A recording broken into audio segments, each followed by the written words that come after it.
20 मई 1498। ये वो दिन था जब Vasco da Gama Cape of Good Hope होकर गुजरात के एक गाइड अब्दुल मजीद की सहायता से भारत आया और भारत के कालीकट बंदरगाह पर पहुंचा। इस घटना ने इंडियन हिस्ट्री पर एक काफ़ी डीप इम्पैक्ट छोड़ा और भारत के साथ साथ इंटरनेशनल ट्रेड सिस्टम को भी एक नया टर्न दिया। ऑल्दो भारत के वेस्ट के साथ ट्रेड रिलेशंस काफ़ी पुराने हैं, before and after the starting of Christian era Bharat के ग्रीक और रोम के साथ लैंड रूट के सहारे ट्रेड होता था, जिसमें एक काफ़ी इम्पॉर्टेंट ट्रेड रूट फारस की खाड़ी था। इसमें वाटर रूट्स के सहारे गुड्स को फारस की खाड़ी से होते हुए इराक और तुर्की लाया जाता था और वहाँ से लैंड रूट से जिनेवा और वेनिस तक पहुँचाया जाता था। आज के सेशन में हम ये जानेंगे कि वो कौन से कारण थे जिन्होंने यूरोपियंस को Asia and south east Asia के साथ ट्रेड करने के लिए नए वाटर रूट्स खोजने और ईस्ट के साथ डायरेक्ट ट्रेड लिंक इस्टेब्लिश करने के लिए इंस्पायर किया। Arab and Turks invasion. जब अरब ने 7th सेंचुरी एडी में इजिप्ट एंड पर्शिया पर जीत हासिल कर ली तो यूरोप और भारत के बीच डायरेक्ट कम्युनिकेशन एंड कनेक्टिविटी बंद कर दी गई।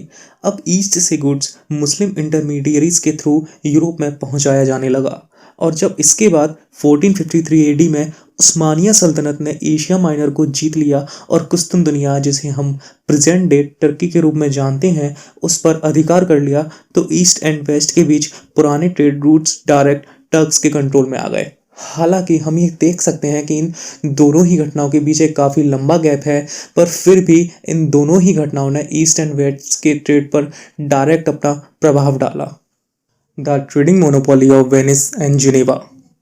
वेनिस और जिनेवा के ट्रेडर्स ने 12th सेंचुरी एडी से ही यूरोप और एशिया के ट्रेड पर मोनोपोली हासिल कर ली थी और इटली लगभग 11th and 12th century AD से ही यूरोपियन कंट्रीज को artistic and luxurious item supply कर रहा था। ये traders eastern European countries like Spain and Portugal को इन ओल्ड ट्रेड रूट से होने वाले प्रॉफिटेबल ट्रेड में इन्वॉल्व करना नहीं चाहते थे।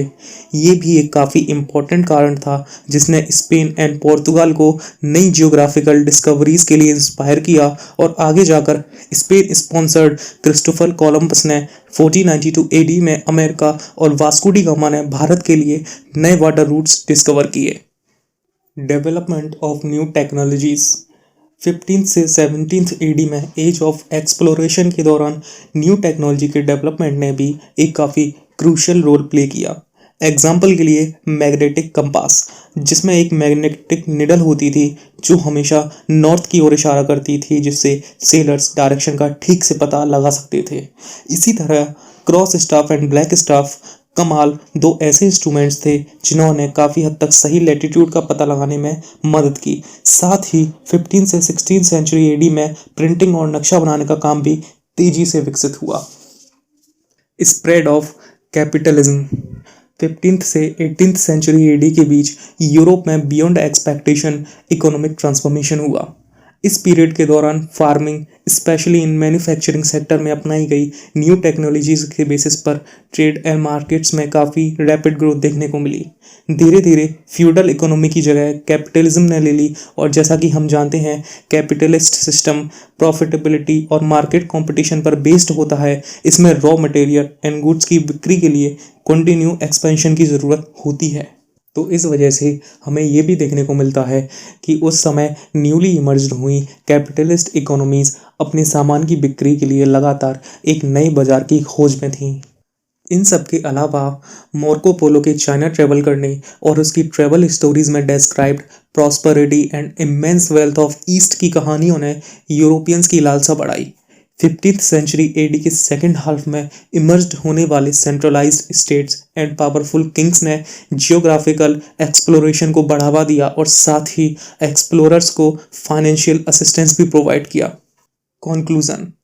एग्रीकल्चर इन्वेस्टमेंट का लेस प्रॉफिटेबल साबित होना, expansion for new markets, attraction to the wealth of east and propagation of Christianity etcetera कुछ ऐसे कारण थे जिन्होंने यूरोपियन कंट्रीज को एशिया और साउथ ईस्ट एशिया के साथ डायरेक्ट ट्रेड करने के लिए इंस्पायर किया। आई होप कि मेरी इस सेशन ने आपकी नॉलेज में कोई वैल्यू ऐड की होगी, और अगर मुझसे कोई मिस्टेक हुई हो या आप अपनी राय और किसी अदर टॉपिक का कोई सुझाव देना चाहते हो तो आप नीचे कमेंट बॉक्स में दे सकते हैं। और अगर आपको ये सेशन पसंद आया हो तो प्लीज़ आप इसे लाइक भी करें और साथ ही अगर हो सके तो शेयर भी। तब तक के लिए टेक केयर।